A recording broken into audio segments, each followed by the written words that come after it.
tandem muling namata ang magkasamang nag-workout.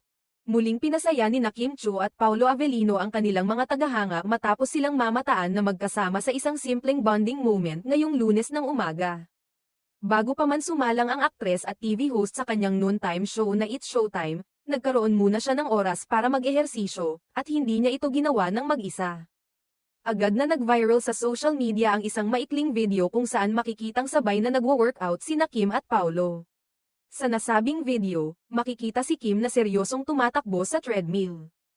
Habang sa tabi naman niya ay naroon si Paulo na abala rin sa kanyang pagtakbo sa hiwalay na makina.